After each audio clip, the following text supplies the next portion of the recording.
Okay, First Timothy chapter 2, and we will tackle this morning verses 1 to 4. Verses 1 to 4. First Timothy chapter number 2, verses 1 to 4. Salitan po tayo, ako babasa po sa verse 1 and verse 3, kayo po sa verse 2 and verse 4. Okay? Sabi po ng Bible, I exhort therefore that first of all, supplications, prayers, intercessions, and giving of thanks be made for all men.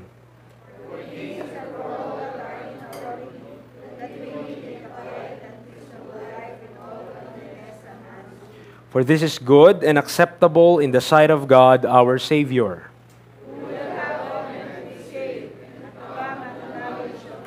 Let us pray. Ama namin Diyos, salamat po sa inyong kabutihan. Salamat sa araw na ito niyo pinagkaloob sa bawat isa. Thank you for being with us this morning. I pray, dear Lord, na kausapin niyo po kami through your word. Ma-preachan niyo po kami ng katotohanan. Maintindihan po namin, Lord, yung kalooban niyo po. Even worldwide and even sa personal naming mga buhay. Salamat din sa mga tatay, sa kanila pong buhay din. I pray na i-bless niyo po sila and continue to be with them as they also try to please Thee and to obey Thy word. Salamat po ngayong umaga na ito. Kayo po ang sentro, kayo po ang bida. I pray na sa aming pag-aaral, ang matututunan po namin makapagbigay luwalhati po sa inyo. In Jesus' name we pray. Amen. Tayo po ay makakaupo. Okay.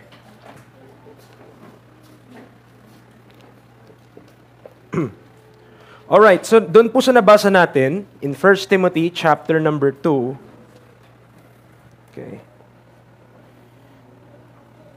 Just for a flashback. Sa school, pagbabalik tanaw, okay? Last week, pinag-usapan po natin, yung topic po natin on war, a good warfare. Okay, maliwanag po yon sa verse number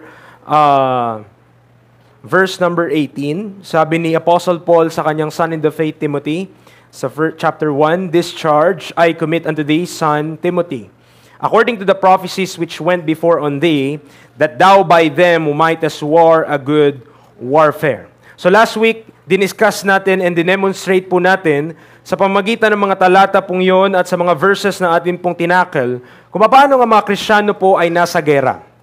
Though not with flesh and blood. Hindi po tayo nakikipagtunggali sa kapwa natin tao, but against principalities, against powers, against the rulers of the darkness of this world, against spiritual wickedness in high places. At the center of this enmity and animosity, sa gitna nitong paglalabang ito ng dalawang panig, sa panig ng Diyos at sa panig ng kaaway, ang sentro po nito ay walang iba kundi yung one new man, where Christ is the head and the church is the body.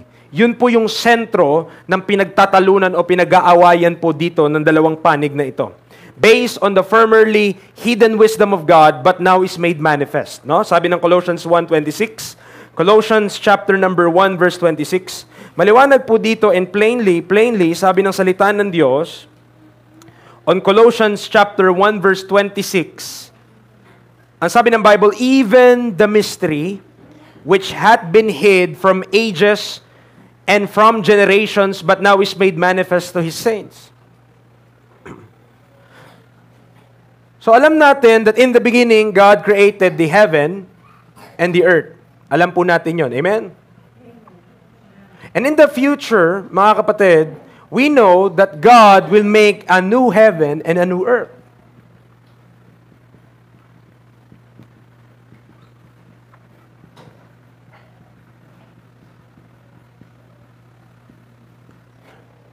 Nung ginawa ng Diyos ang lahat ng bagay, heaven and earth, good po dito. Good ito.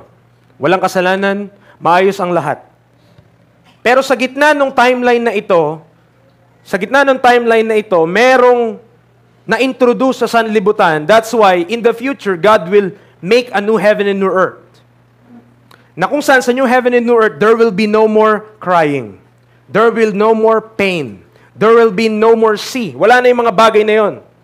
But during this time, na kung saan po tayo nabubuhay mga kapatid, we are living in a time na kung saan present yung kasalanan. Sin is present. Therefore, the original creation of God was tainted by sin. And in the future, God will make a new heaven and new earth without sin.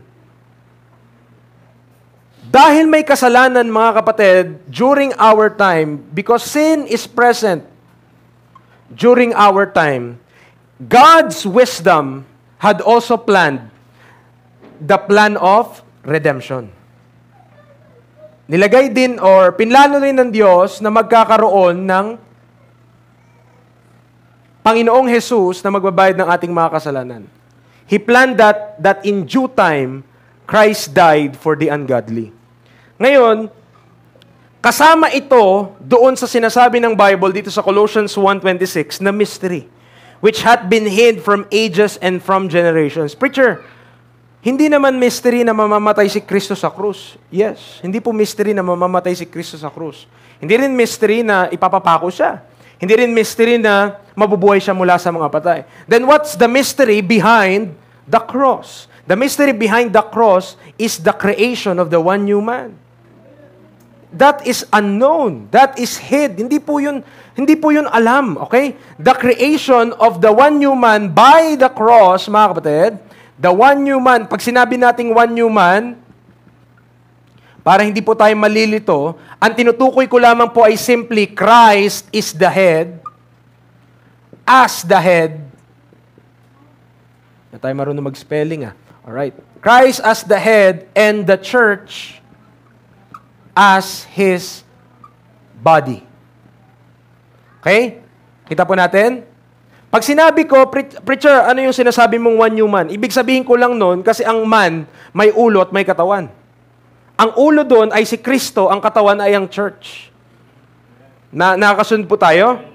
So, what's the mystery behind the cross is that by the cross, magkakaroon po mga kapatid ng one new man. Ibig sabihin, kabilang din tayo doon sa mystery. Kaya sa Old Testament, hindi po na i-prophesy na magkakaroon po ng body of Christ.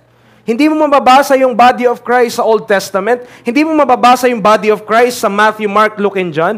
Kasi hindi kalooban ng Diyos na ma-reveal yun doon.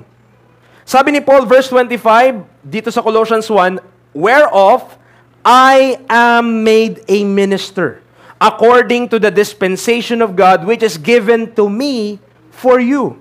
Specifically speaking, binigay ng Diyos yung revelation of the mystery to Paul. Pero hindi nagsimula yung mystery kay Paul. Tinago nga ng Diyos May ginawa ang Diyos sa pamamagitan ng krus ni Kristo Jesus nung namatay siya, nilibing sa ikatlong araw na buhay na magmuli, na hindi nalalaman ng iba. Nalaman lang nung in-announce ng Lord kay Paul.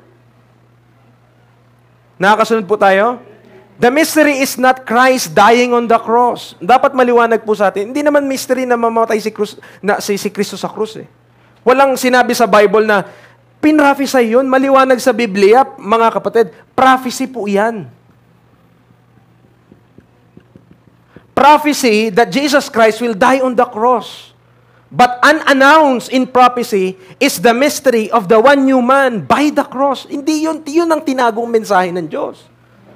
Dahil kung hindi tinago ng Diyos yung mensahe po na yon, mga kapatid, ano sabi ng Bible? For had they known it, they would not have crucified the Lord of glory.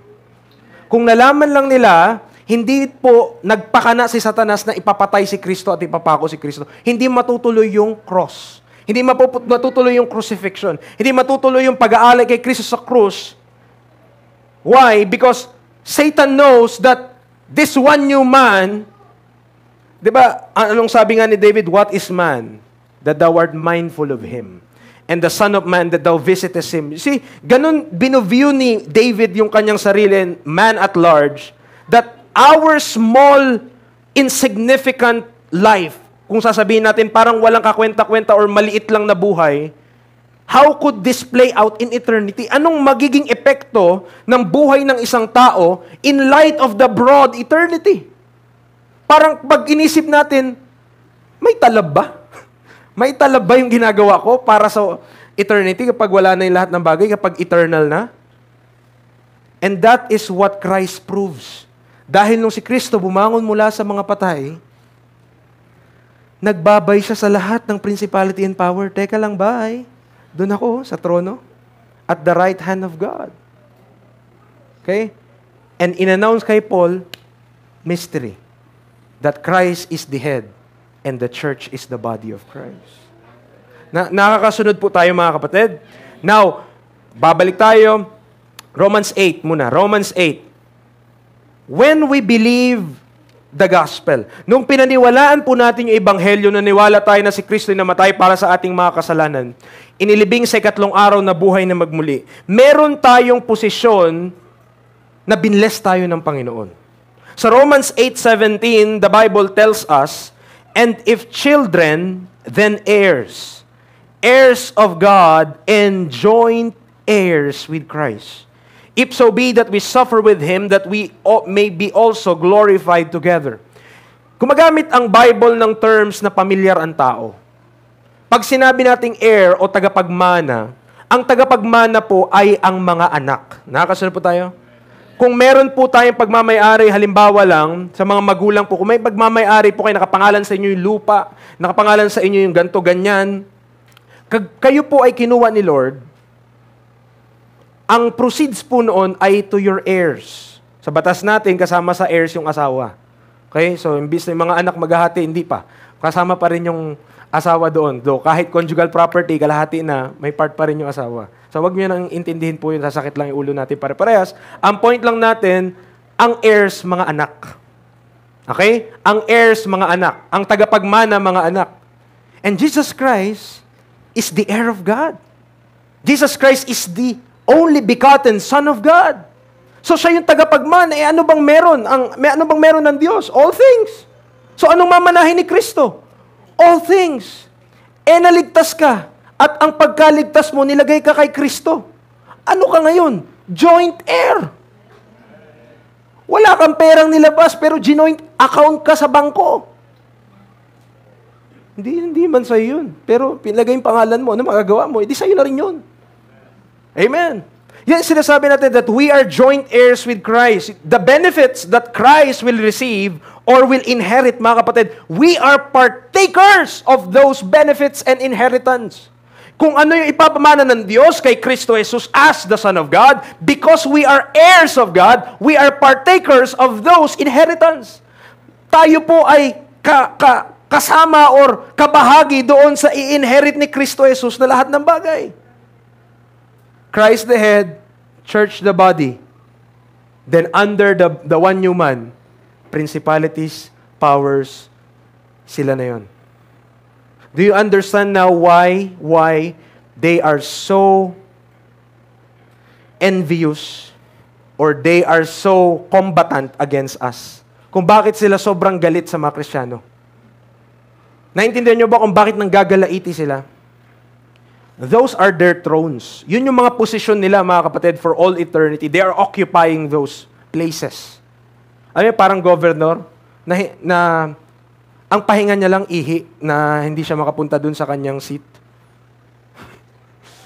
Buong buhay niya nasa gobyerno siya, so walang time na napahinga siya, nandun lang siya lagi. No? At merong baguhan na papatalsigin siya sa pwesto, walang pangalan, walang kahit sino, tapos yun ang papalit sa kanya. Hindi po ba parang nakakabastos yung ganon? Pero mga kapatid, these principalities and powers, these are powerful beings. Wala tayong kakayanan para labanan sila. Let me tell you.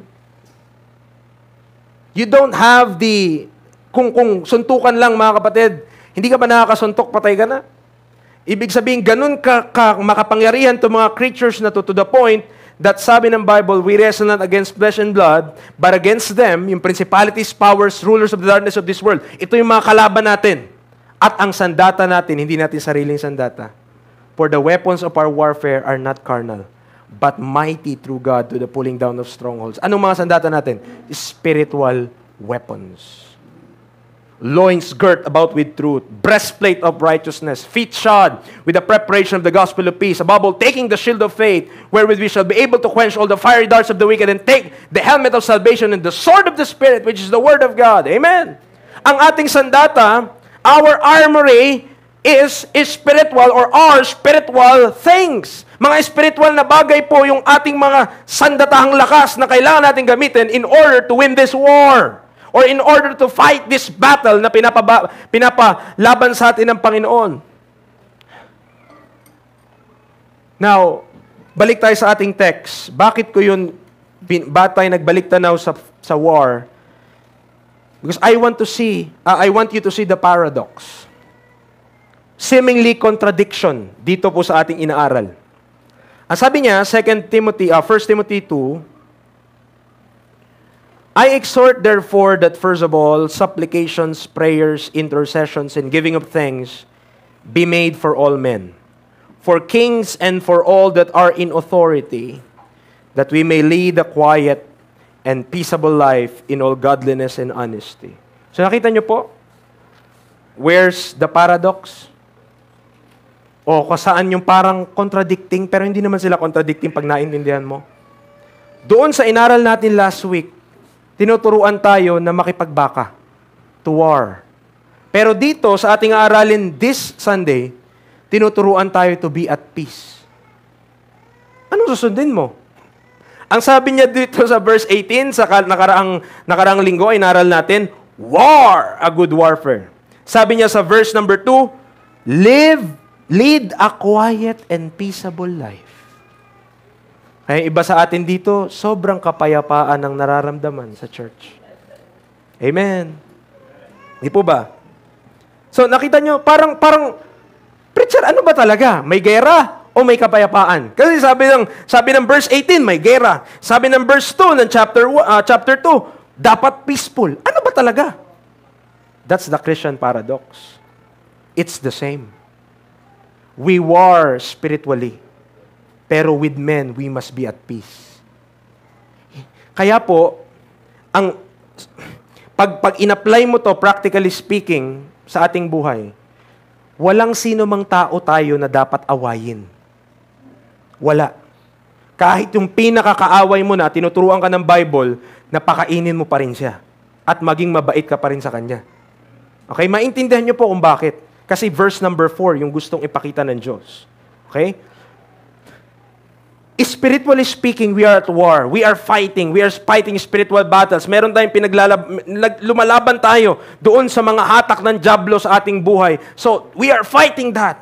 But with men, sa mga tao, sa mga nakapalibot sa ating pamilya, we are not supposed to be at war with those people. We are supposed to be at peace with those people. Naiintindihan po natin? War spiritually, peace physically. Hindi tayo nakikipag-away sa kahit sinong tao. Magkaiba man, halimbawa, iba yung doktrina ng iba yung paniniwala ng iba, we must be at peace with them and win them by the ministry of reconciliation. Not by debates, not by contentions, not by strivings na parang inaaway natin sila, hindi po mga kapatid. We should be at peace. Okay? So the title of this message this morning is A Quiet and Peaceable Life.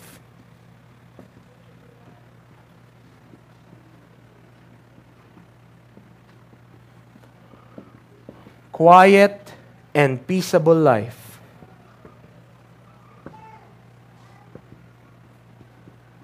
Kung meron tayong papangarapin na buhay or i-desire na buhay, nawa maliwanag sa atin na yan po. Kung meron ko papangarapin, yan na yun. Preacher, hindi yung maraming pera. Preacher, hindi yung malaking bahay. Preacher, ayan lang po. A quiet and peaceable life that will allow you to live a godly life and simple life. Sabi nga ng verse number 2, peaceable life in all godliness and honesty. Kung iaalaw ka ng pamumuhay mo na mamuhay ng mapayapa at matahimik, habang naglilingkod tayo sa Diyos, nag-win tayo ng mga kaluluwa, nagbabahagi tayo ng Ebanghelyo ni Kristo, that's already the life that God wants His children to have. Amen. Nandiyan pa po tayo? That's the life that God wants His children to have. Our high calling is our blessed hope as well. Kahit hindi pa natin parang alam mo yun, parang pangarap pa lang. Sabi ng Bible preacher, seated na kami in heavenly places. Sabi ng Bible preacher, heirs of God kami. Pero bakit parang ang hirap-hirap ng buhay? Parang hindi naman kami tagapagmana ng Diyos ngayon. Kasi hindi natin naintindihan that the present evil world na kung saan natin ginagalawan ngayon, hindi pa tayo uupo bilang mga kings ngayon. we are not to be kings right now in a physical sense. Hindi dapat natin, di tayo dapat kagaya ni Apollo Kibuloy na, ako yung chosen son of God. Kayo mga na dyan sa gobyerno, ako ang dapat umupo kasi ako ang anak ng Diyos. Not yet. Nagmamadali siya, maling dispensation na pasukan niya. Okay? Kung gusto niya yung gawin, masave muna siya. Maghintay siya. Okay? Pero until hindi naiintindihan ng mga tao, the setup of God during this time, na hindi pa kalooban ng Diyos na tayo umupo sa thrones. We are not supposed to be setting ourselves up na bilang tayo dapat yung magbago sa mga tao na yan. Mga kapatid, ang command sa atin ngayon, to lead a quiet and peaceable life and preach the gospel. That's it. Amen. Huwag nating gawing komplikado yung buhay natin na magdadala tayo ng kadelikaduhan sa ating buhay dahil sa ating maling theology. Amen. Nandiyan pa po tayo? Tingnan niyo po, Colossians 3. I hope naiintindihan niyo po, nakakasunod kayo. Colossians chapter number 3. Okay, sabi niya in verse 1, Colossians chapter 3, 1-4, the Bible tells us, if ye then be risen with Christ, seek those things which are above, where Christ sitteth on the right hand of God. Set your affection on things above, not on things on the earth. For ye are dead, and your life is hid with Christ in God. When Christ, who is our life, shall appear, then shall you also appear with Him in glory. Preacher, bakit ganito yung buhay namin? Akala ko ba na kami ng Diyos? Akala ko ba tayo'y tagapagmana? Bakit parang hindi ko na tatamasa yung mga kayamanan na yon? Kasi iyan ang sabi ng Bible. Tignan niyo po. Verse 3, nakatago ka pa eh. Your life is hid with Christ in God. Kailan mo lang marirealize lahat ng mga blessing na yan? Na nararanasan na talaga. Verse 4, when Christ, who is our life, shall appear. So, kailan pa yun? Rapture pa yun. Okay? Before the rapture, bago tayo kunin ng Panginoon, mga kapatid, I'm sorry, hindi ako, we are just preaching the Bible, but God is not promising us. Okay? Hindi tayo pinapangakuan ng Diyos ng karangyaan, kalayawan sa mundong ito. Alright? Kalayawan, if you choose sin, you could do so, but it is not the best option. Amen. Okay? I want to instill to you in your hearts and in your minds, there's no better life to live currently but a quiet and peaceable life. Wala na iba. Amen. Kala natin yung mga mayaman, masaya sila. Di sila nagsasawa. Gusto pa nilang yumaman. Walang contentment. Pero kung tayo sa ating current na situation, matututunan nating maging kontento na at magpasalamat sa Panginoon, what more do you need? Amen. Kung ang buhay mo tahimik, kung ang buhay mo mapayapa, ano pang mas gugustuhin mo? Marami kang pera pero lahat naman tumatawag sa'yo. Ang dami mong callmates. Anong callmates, preacher? Home credit. Tala app. Security bank. Mga credit card company. So, aanhin mo yung maraming pera kung ang dami mo namang callmates na hindi ka pinapatulog. Amen. So, this is God's desire for His children to have. Na yung kanyang mga anak to learn contentment. Na pipiliin nila just a quiet and peaceable life. Hindi natin kailangan makipagsagupaan dyan sa labas, mga kapatid. Okay? Habang tayo nag-aaral ng Bible, natututo tayo dito, ina-apply natin ang Word of God, hindi tayo yumayabang. Mas lalo tayong lumalalim at nagpapakumbaba na, Panginoon, salamat po. Binibless nyo kami ng mga bagay na ito. So hindi tayo nagpupunta dito linggo-linggo para balahin yung lahat na natutunan natin at pag may nakausap tayo, ay ulanan natin ng bala. Hindi po tayo ganun. Ang tinuturo ng Bible, mga kapatid, we should be at war spiritually, but at peace physically with men. Okay? Why? Dito tayo magsisimula, verse 4. 1 Timothy chapter 2. 1 Timothy chapter 2. Bakit po? Bakit tayo dapat at peace with men. Kasi sabi ng Bible, ang kalooban ng Diyos, who will have all men to be saved and to come unto the knowledge of the truth. Aware naman po tayo, tama, na tayo ay nabubuhay in the present evil world. Amen. Aware po ba kayo na ang mundo na ating ginagalawan ngayon masama? At pasama ng pasama? Are you aware of that? If you are aware that we are living in a present evil world, then ang will ng Diyos, maligtas lahat ng tao. Kung ang will ng Diyos, maligtas lahat ng tao, kalooban ba ng Diyos na patayin natin sila? Hindi. Ang gusto ng Diyos, mawin sila, ma-preachan sila, matutunan nila yung gospel. Tama po ba? Now, sadly, merong mga religions who will kill just for their religion. Tama? Kilala nyo ba yung mga yon? Napapatay sila sa ngalan ng kanilang Diyos, sa ngalan ng kanilang religion. Meron ganun. Pero ang Diyos natin, during this time, sabi nga ng Ecclesiastes, there's the time of war and a time of peace. We are living on a peaceful time in the day of salvation. Yan yung panahon natin ngayon. This is the best time that men should be saved. Walang ibang best na panahon para maligtas. Dahil kapag tayo kinuha na ng Diyos on the rapture, mga kapatid, there's no turning back. This world will suffer from the wrath of God. Ngayon ang Diyos nagwi-withhold, oh. Hindi niya pa binabagsak yung wrath niya. Bakit ayaw masave ng mga tao? Ba't ayaw maniwala ng mga tao that Jesus Christ already paid for their sins? What's wrong with men? Sin. That's why Jesus Christ paid for our sins. Kasi that's man eh. Pride and sin is in our range. So, gusto ng Diyos na, tingnan niyo po yung verse number 4 ha. Gusto ko pong maano natin to, anong tawag dyan? Mataimtim na,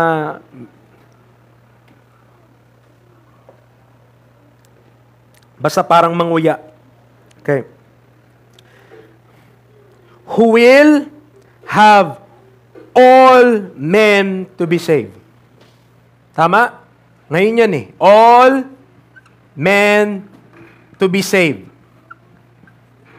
Kalooban ng Diyos, hindi. Kalooban po ng Diyos yan.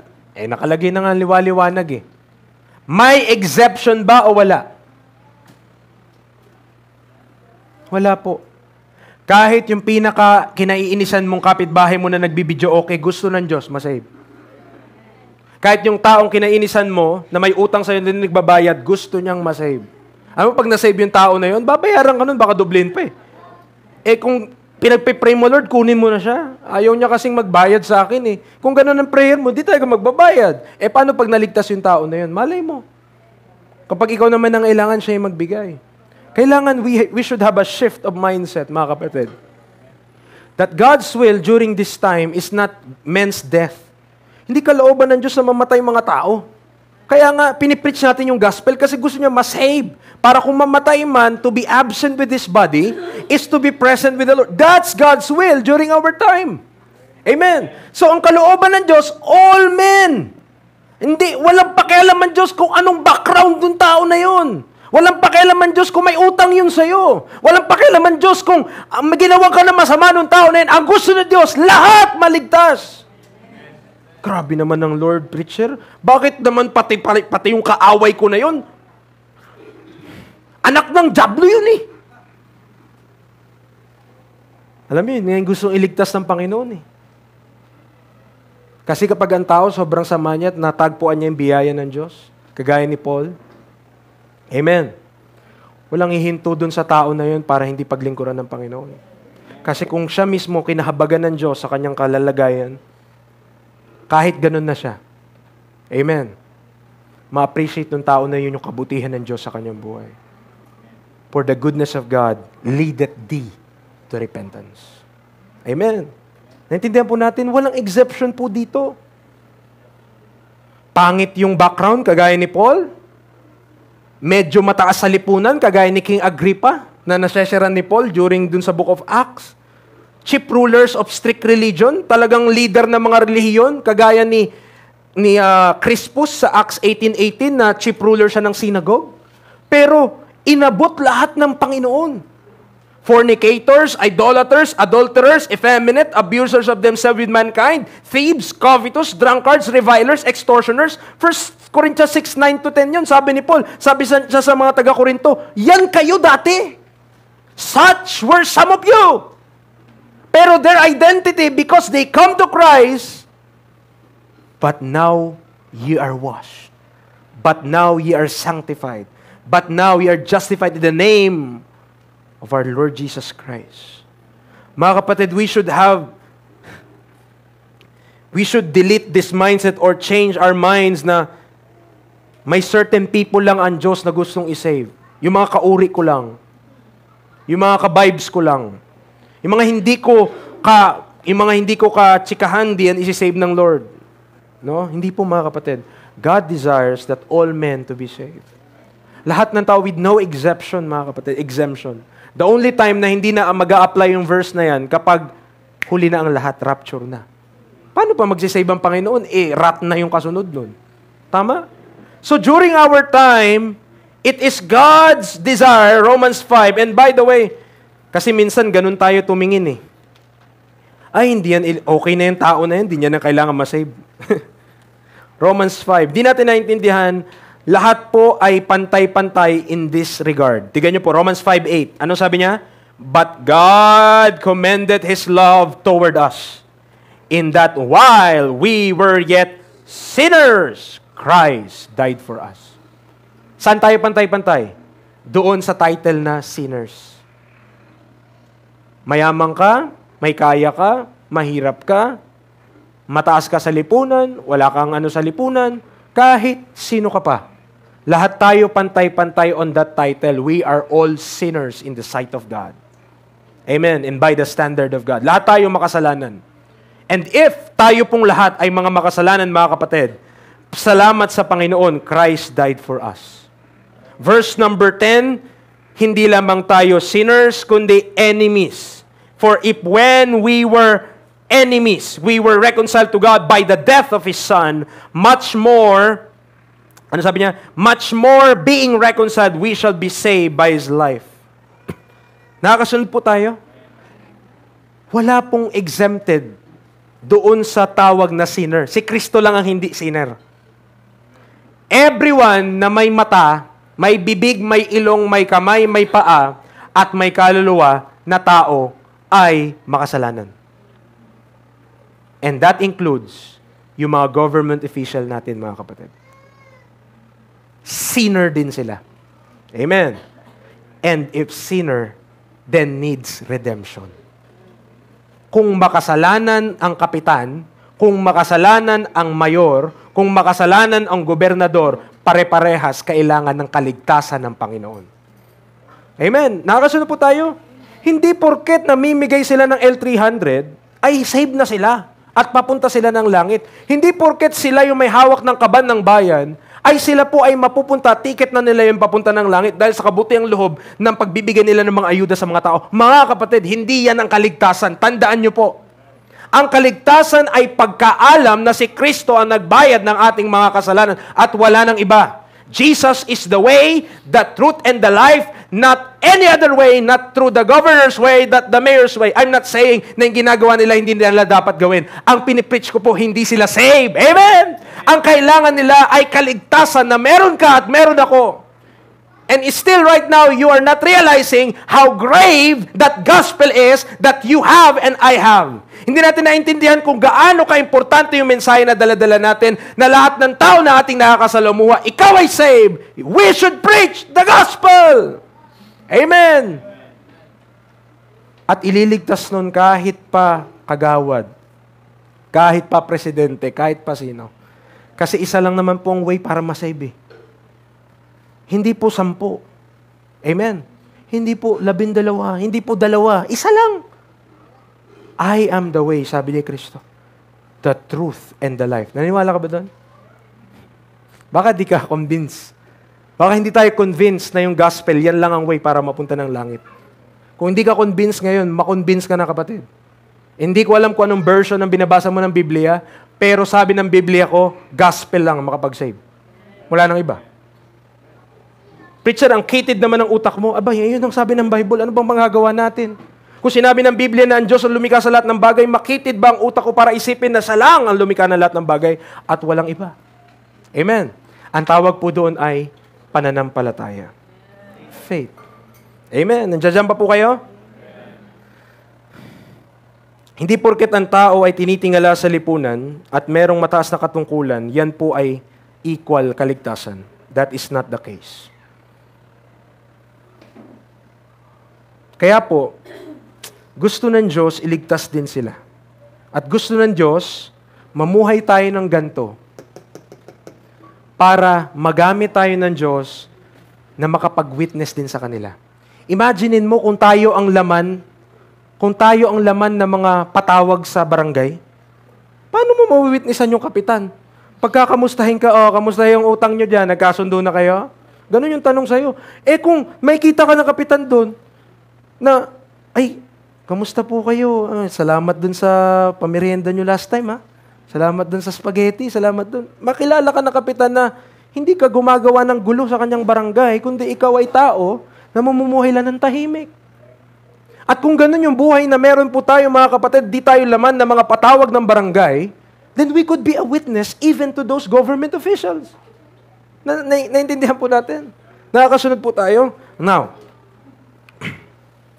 Acts 9. Tignan niyo po si Paul. Nung tinawag siya ng Lord, doon sa road of Damascus, nung pinakilala ni Kristo yung kanyang sarili kay Paul, dahil si Paul ay hindi, akala niya, ginagawa niya tama, hindi naman pala.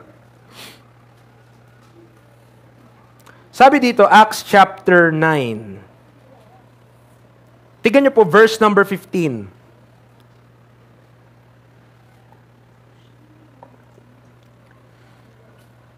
But the Lord said unto him, Go thy way, for he is a chosen vessel unto me, to bear my name before the Gentiles. Kasi apostle of the Gentiles siya, pero tignan niyo po. And kings, and the children of Israel. Grabe yung plano ng Diyos kay Paul. In-include ng Diyos na kahit mga hari, hahayaan kitang humarap sa kanila, Paul, para mawitnessan mo sila ng grace ko sa lahat ng tao. Sabi nga ni King Agrippa, yung sinasabi ko po sa inyo kanina, almost na-persuade na siya to be a Christian. Ni Paul. Kita niyo po, yun yung buhay na gusto ng Diyos magkaroon ang mga mananampalataya ngayon. Amen. Ayaw ng Lord na ang buhay natin masalimuot. Ang gusto ng Diyos, ang buhay natin tahimik, mapayapa, naglilingkod sa Diyos, nagbabahagi ng salita niya. Yun lang buhay natin. Hindi naman natin kailangang i-publish lahat ng ating ginagawa. Amen. Kailangan lang natin ipangaral yung ating Kristo na sinampalatayanan. And not just all men to be saved, but come to the knowledge of the truth, sabi ng ating text. Colossians 2, balik tayo doon. Colossians 2. Please hear me out, mga kapatid.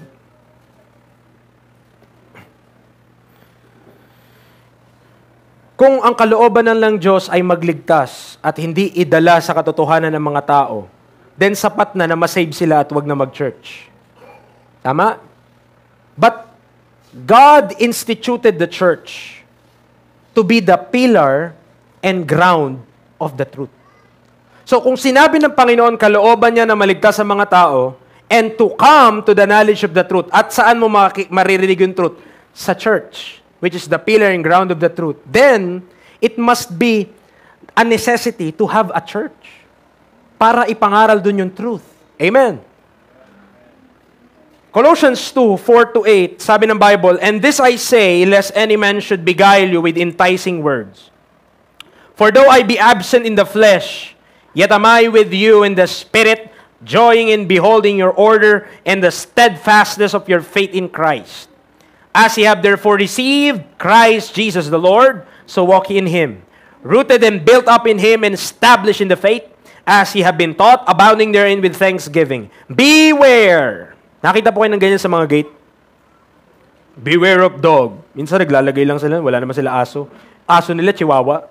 Beware of dog. Laki-laki pa.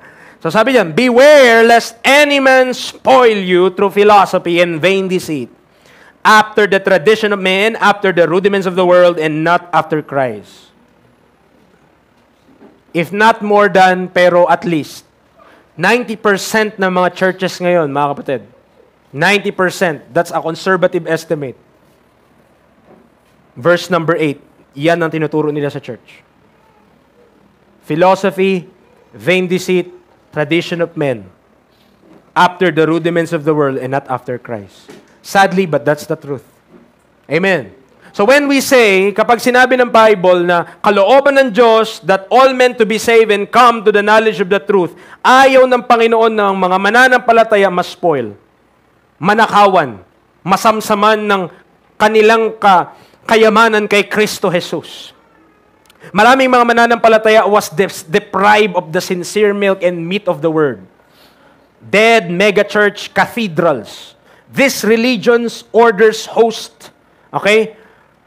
Ang mga relihiyon na to, ang matatagpuan mo sa mga church nila, 2 Corinthians 11. 2 Corinthians 11, let's read the Bible so that we will not speak in the air or we will not speak according to our own words. Ang sabi ng Biblia, 2 Corinthians 11, verses 13 to 15. 2 Corinthians 11, 13 to 15. Ano po sabi ng Bible? For such are false apostles, deceitful workers, transforming themselves into the apostles of Christ. Oh, see? Hindi lahat na nag-claim na apostol ako ni Kristo. Ay, sabi nga ng baing liwanag eh. Diba?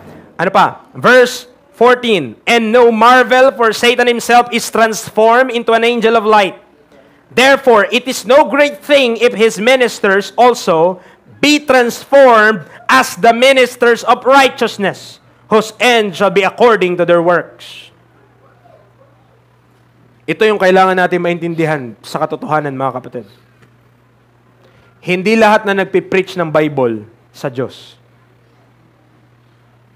Amen.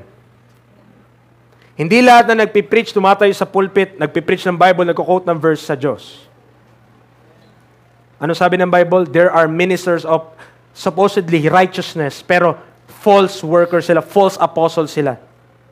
They are under the deception of the devil himself. Amen. Nandiyan pa po kayo? Are you following this?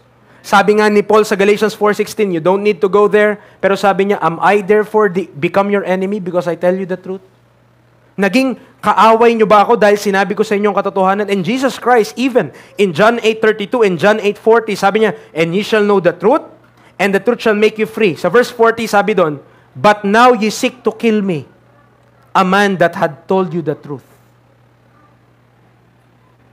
Anong sinasabi niyo sa aming preacher? Ang truth, mga kapatid, truth has no feelings. Okay? Ang katotohanan, katotohanan siya, mabuti man o hindi ang pakiramdam mo tungkol doon. Ito po, ganito lang, basic para maintindihan natin. Kung magkano yung laman ng wallet mo ngayon, kahit anong isip mo na 10K yung laman yan, kung 100 lang, yan ang truth. Masaktan ka man dyan o hindi, truth yun. Hindi yung dadami. Magkano ba laman ng bulsa ko? Wallet. 100. This is the truth. I feel I'm a millionaire. You just feel you're a millionaire. But you're a 100-aire. Amen. Ang truth, mga kapatid, walang pakiramdam or walang pakialam sa pakiramdam mo. 1 plus 1 is equal to, wala siyang pakialam kung naintindihan mo yun o hindi. That's the truth.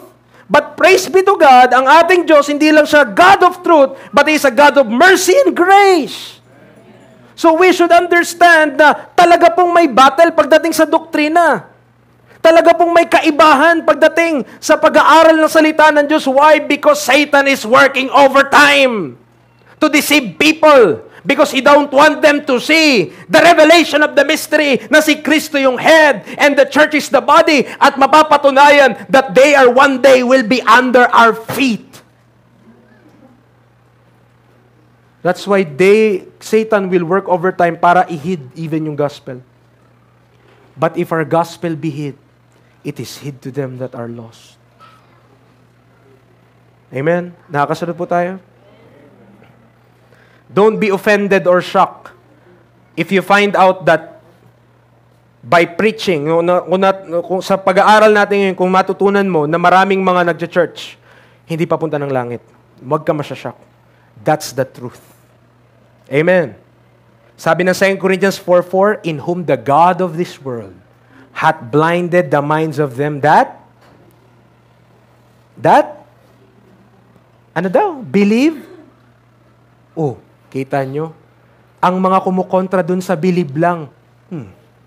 The God of this world hath blinded the minds of them that believe not. Amen. Kasi hindi nila naintindihan yung believe.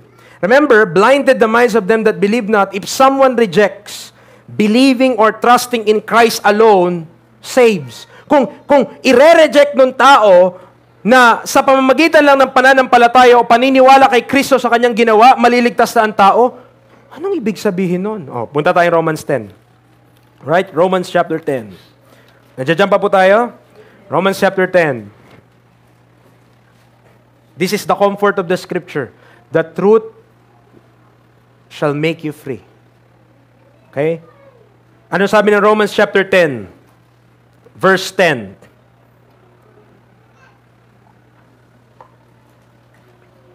For with the heart man believeth unto righteousness, and with the mouth confession is made unto salvation. Anong nauna? Confession o believing? Kung ano yung lumabas sa bibig, pinaniwalaan muna sa puso. If you believe the gospel sa puso mo at nag-testimony ka lang, salamat sa Lord, na-save ako dahil namatay siya para sa ating mga kasalanan. Yung sinabi mo sa bibig mo, nagbibigay lang ng witness doon sa pinaniwalaan mo sa puso mo. What man says with their lips is the testimony of the belief in their heart. Kung ano yung sinasabi ng tao, ibig sabihin yun yung pagkaunawa niya sa puso niya. Yun yung naintindihan niya. Kaya hindi mo pwedeng sabihin ng tao, ganito yan. Ganito yung sasabihin mo, ha? Nak. Ganito sasabihin mo pag magte-testimony ka para alam nilang save ka. Hindi pwede yun. Kasi pinaparot mo lang sa kanya pero hindi niya talaga naunawaan sa kanyang puso. But if the gospel is believed in the heart, kaya po yung matestify sa bibig. Hindi mo kailangang utusan yun o hindi mo kailangang gabayan yun. Kasi alam niya kung anong pinaniwalaan niya. Nakakasunod po tayo. Yung heart, sabi ng verse number 10, that's what believes, and then the mouth confess. The confession doesn't precede the believing. Hindi, confess muna, tapos naniwala, mga kapatid. Nag-believe ka na. Naniwala ka sa ginawa ni Kristo. At nung naniwala ka sa ginawa ni Kristo, nag-testify ka lang after. Kinonfess mo, naniwala ako, ay, nasave ako. Hindi ka na-save doon sa sinabi mo. Na-save ka doon sa pinaniwalaan mo sa puso mo, na nasambit mo lang sa bibig mo. Naintindihan po natin? Our profession from our mouths reveal what we believe from our hearts. Sorry, but we have a lot of work to do. Marami pa pong mga kaluluwa ang nadadaya because we are wrestling not with flesh and blood. Remember that. Amen. Marami tayong espiritong kinakalaban. Kayo ng kaaway na bumabalot sa mga puso ng mga tao na kailangan maliwanagan ng Ebanghelyo ni Kristo. Satan had been widely successful in masking deception with the veil of light. Kasi angel of light siya eh. Kaya ang presentation niya sa mga tao talaga, church din eh. Religion din. Why? Kasi ang tao, sino ba naman? Ang tao simple-minded. Ang tao hindi niya ma-discern what's the truth. So ano lang magpapalaya sa mga tao, mga kapatid? The truth. Paano nila malalaman yun? Preach the truth. Preach the gospel. Live a quiet and peaceable life at maging consistent tayo sa ating testimony so that if we will be given a chance para sabihin ang truth sa ibang tao, papakinggan nila tayo because our lives is a living testimony of the gospel we are preaching. Amen. Nandiyan pa po tayo. Brethren, we are to be aware of the war unseen but fought in spiritual terms. Hindi natin nakikita sa ating mga mata, parang wala lang mga kapatid, pero daily we have a fight. While maintaining sa mga tatay natin, mga kapatid, daily, merong fight. Okay? Lumaban para sa pamilya, lumaban para sa Panginoon. Daily, you could succumb to temptations and you could succumb to the things of this world na pwede mong kalimutan na lang yung mga problema at magpumunta ka na lang sa isang bagay na makakalimutan mo yung mga problema sa libutan. That's a fight. Amen. We are fighting a spiritual battle, and if not by the Word of God, you will be defeated. Nawa po, maintindihan natin yung battle na to, hindi po to biro. We're fighting a battle every day. Fighting the battle for the Lord. Alam mo, sure win to eh. Sure win. Bakit? Hindi to sugal eh. Sure win to kasi kasama mo ang Panginoon. Wag mo lang, ang method lang para hindi ka matatalo sa laban na to, faith. Kapit ka lang sa Panginoon, manampalataya ka lang ng salita ng Diyos, best sa buhay mo. Preacher, ang hirap-hirap na magiging Kristiyano. Preacher, ang hirap-hirap mag-wait. Diba, kinanta nila, Brother Gisred, yun, sometimes we wait. Diba, yun yung kanta eh. At marami mga Kristiyano, we don't wait. We don't want to wait. We want it now. Ayaw natin yung delayed. Ayaw natin yung hihintay natin isang bagay. Gusto natin ngayon natin agad makuha. That's why those became lust. Lust are just things na pwede mo namang makuha pero hindi pa ngayon. Ang gusto mo, kunin mo na ngayon. Nakasunod po tayo. While maintaining an active duty of an all-out soul-winning and leading operative. If you are saved and is learning the truth, don't assume the other churches, much more Baptist churches, have it as well. Don't assume na dahil sa pangalan ng church may Baptist, slave yung mga tao doon. Remember deception. Remember the gospel. Tanungin ko kayo, are you saved? Tanungin ko kayo, kung kayo convicted na saved kayo, hindi kayo magkaparehas ng paniniwala sa kabilang simbahan, paano mo nasabing ligtas din sila? Kung magkaiba kayo, either sila yung saved o ikaw ang saved. Ganun lang yun. Kasi the truth, sabi ko nga po sa inyo, walang feelings yun. Truth is truth, masakit man o hindi, tanggapin. Amen. Kung naniniwala tayo that Jesus Christ and the gospel, that's the only way to be saved, then that's the only way, walang exception. Amen. Are you realizing kung ano po kung anong burden ang meron tayo ngayon? And yet, we are told to be at peace with other people, not to fight them, but to lead a quiet and peaceable life.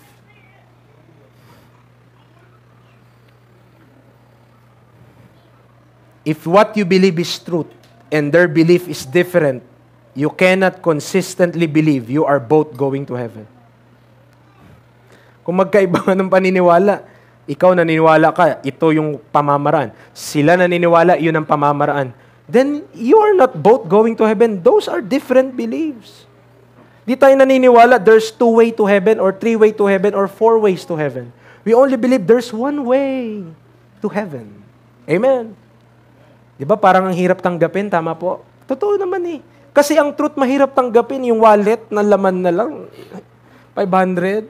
Kailangan umabot pa ng 2 weeks ay, mga kapatid. Ang hirap paniwalaan yan.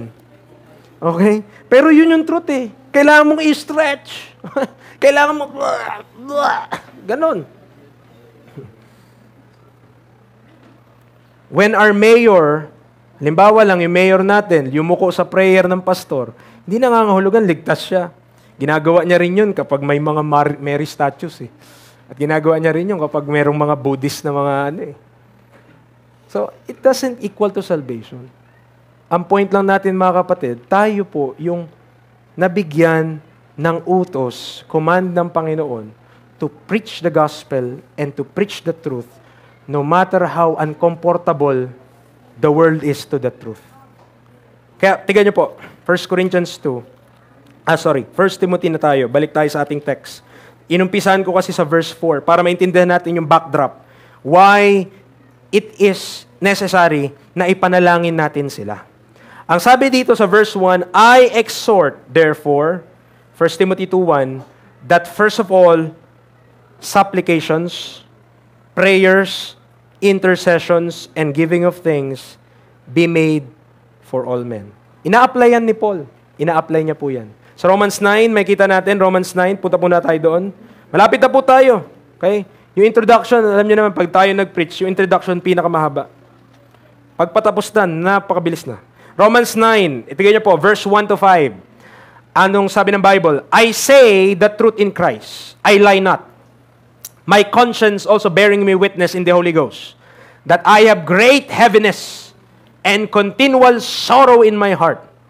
For I could wish that myself were accursed from Christ for my brethren, my kinsmen according to the flesh, who are Israelites, to whom pertain the adoption and the glory and the covenant and the giving of the law, and the service of God and the promises, whose are the fathers, and of whom, as concerning the flesh, Christ came, who is over all, God blessed forever. Amen. Nakita natin, verse number 3. Grabe yung heaviness ng puso ni Apostle Paul, na gusto niya, siya na lang yung lost. Tingnan nyo, chapter 10. Ito, continuation ng desire niya. Chapter 10, 1 to 4. Brethren, my heart's desire and prayer to God for Israel is that they might be saved. Oh, what a heart. May ganun ba tayong heart? Mga kapatid, may ganun ba tayong heart? Huwag mo na lang i-at large. Mga kamag-anak na lang natin. Do you have that heart for them? Do you pray na masave sila? Do you pray that they come to the knowledge of the truth? Sabi ni Paul, my heart's desire and prayer to God for Israel is that they might be saved. Kapatid, Israel na yung pinapanalangin niya, ha? Hindi totally unbelievers. Hindi totally yung mga hindi nagsisimba. Israelita po ang pinagpipray ni Paul. Why? Kasi pumasok tayo after the cross, sa day of salvation, namumuhay pa sila under the law. So, parang yung balita balik dumating sa'yo, parang yung halimbawa lang may mga ginagawa kayong activity, hindi mo alam, tapos na pala. Hindi nasabi sa'yo. Tapos na pala. Nadudong ka pa din. Okay? And the Israelites, sabi ng talata dito, they are not saved. Kasi maliwanag, they might be saved. Kung dapat silang maligtas, edi hindi sila ligtas. For I bear them record that they have a zeal of God, but not according to knowledge. For they, being ignorant of God's righteousness, and going about to establish their own righteousness, have not submitted themselves unto the righteousness of God. The same way, yung mga kaibigan natin, na mga nasa ibang simbahan din, ganyan yung sitwasyon nila. Ano yun? Verse 3, ignorant sa righteousness of God, establishing their own righteousness, have not submitted themselves unto the righteousness of God. Tanungin mo paano sila na-save. Hindi mabanggit sa'yo na si Kristo namatay para sa kanilang mga kasalanan. They don't know that. Tama po? Kasi verse 4, Christ is the end of the law for righteousness to everyone that believeth. Amen. So, nakikita natin, kaya dapat natin silang ipanalangin, mga kapatid. At dapat i-desire natin yung buhay na gusto ng Diyos sa atin. Kasi gusto ng Diyos, gamitin niya tayo para ma-witnessan itong mga tao na ito. 2 Timothy 2:10, 2 Timothy 2, verse 10. Okay, sulat nyo lang po para kung di kayo makasunod. Sabi niya, therefore I endure all things for the elect's sakes, that they may also obtain the salvation which is in Christ Jesus with eternal glory. The elect on the passage is none other than Israel. Israel is the elect of God. At sabi niya sa verse number 10, para matanggap din nila yung kaligtasan na kay Kristo Jesus. Ibig sabihin, hindi pa nila natatanggap ang kaligtasan na yun kung dinidesire pa lang ni Paul. At marami mga Hudyo ngayon, kung practically speaking, they are not submitting themselves unto the righteousness of God. Kasi hindi nga nila pinaniwalaan si Kristo ay Diyos. They cannot believe that Jesus Christ is the Son of God. How could they believe? How could they trust Christ kung hindi sila naniniwala kung sino si Kristo? Amen. That's their situation. Pero salamat, kasi even si Peter sa 2 Peter 3:15, naintindihan niya. Nagets niya, mga kapatid, anong nangyayari? Bakit ganito yung sitwasyon? 2 Timothy 3:15, the Bible tells us an account that the long suffering of our Lord is salvation. Even as our beloved brother Paul also according to the wisdom given unto him, hath written unto you. It's not an accident na nandito ka ngayon. It's not an accident that you are part of Shining Light Baptist Church. It's not an accident that you know the gospel of the grace of God. It's not an accident that you believe Christ and trusted in Christ alone and not your own works. Amen. It's not an accident na ikaw ang tanging tao sa pamilya nyo na nakakaalam ng katotohanan. Then it is our responsibility to be shining lights in this world. Live up the name we bear. Tinatawag natin ating sarili, shining light, sana hindi lang sa pangalan, pati sa buhay. We should shine as lights in this present dark and evil world, mga kapatid. At balik tayo sa ating text. Okay, 1 Timothy 2. Prayer, sa verse number 1, nakita natin supplication, prayer, intercession, giving of thanks be made for all men. In-include niya sa verse number 2 as a separate class. For kings and for all that are in authority. Yung mga young people, baka hindi makarelate. Tama? Preacher, wala naman. Wala kaming pakialam sa mga gobyerno na yan. Wala kaming pakialam sa mga kapitan na yan. Maring ganun kasi, wala naman talaga. Yung mga young people, wala silang pakialam doon. Pero alam nyo, ang sabi hindi lang naman sa kings eh. Nandiyan pa ba kayo? Ang sabi, all that are in, kasama po sa authority ang magulang nyo. Kasama po sa authority ang magulang. So kung unbeliever yung magulang nyo, edi kasama sa dyan. Kasi authority yun sa buhay mo eh. Nakakasunod?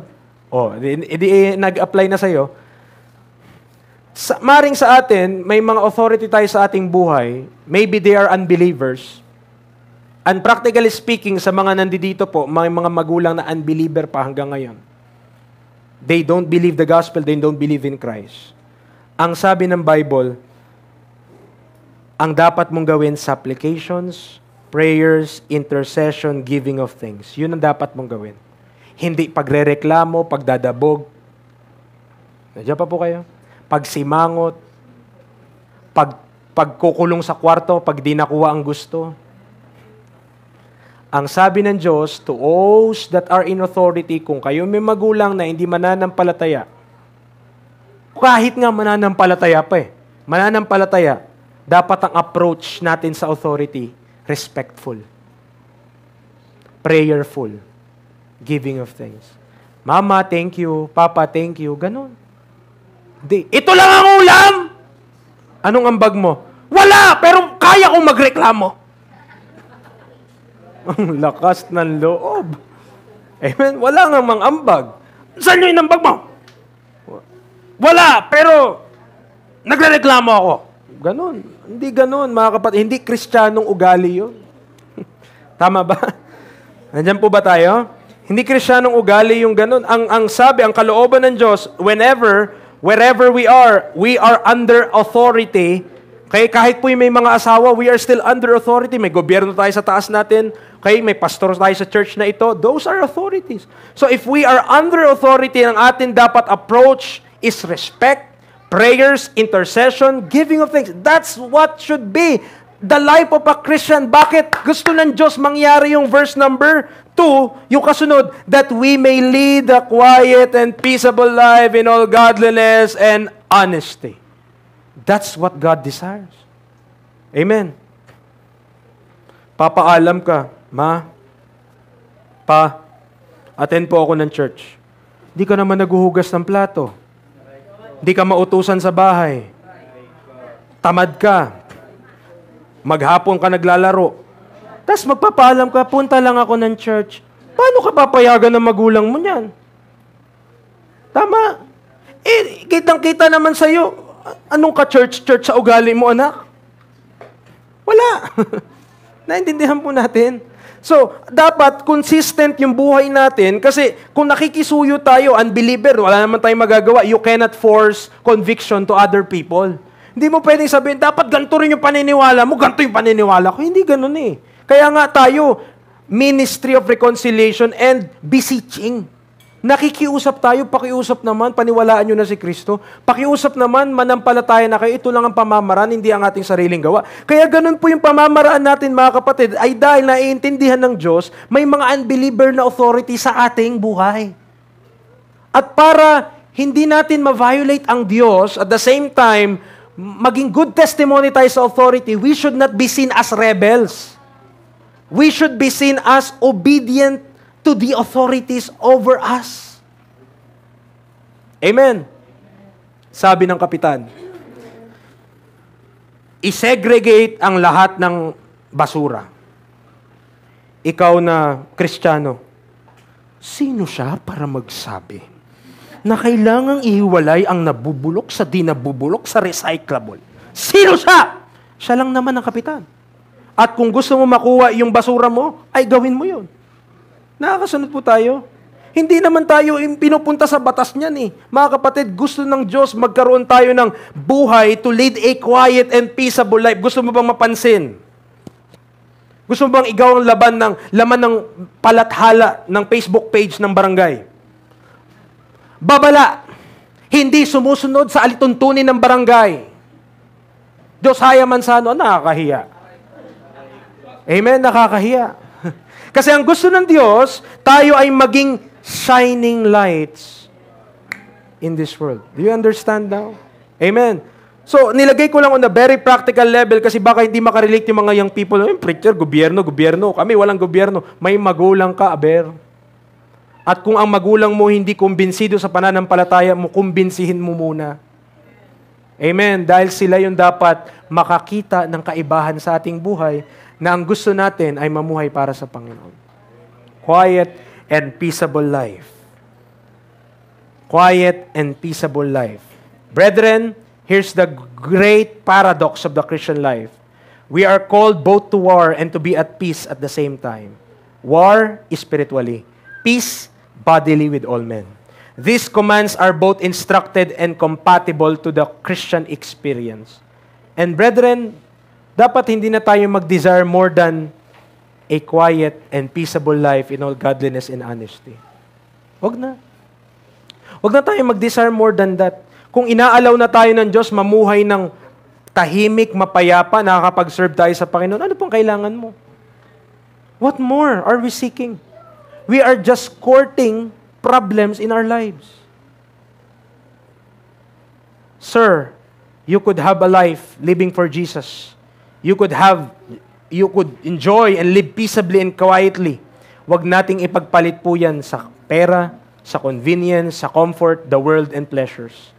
Titus 2:11-14 clearly states anong tinuturo ng grace. God is not killjoy. Amen? Hindi killjoy ang Diyos. Hindi mo lang alam kung ano hindi mo lang na-experience pa yung joy na meron sa Diyos, kaya natatakot ka na i-give up ang lahat ng bagay compared to that joy.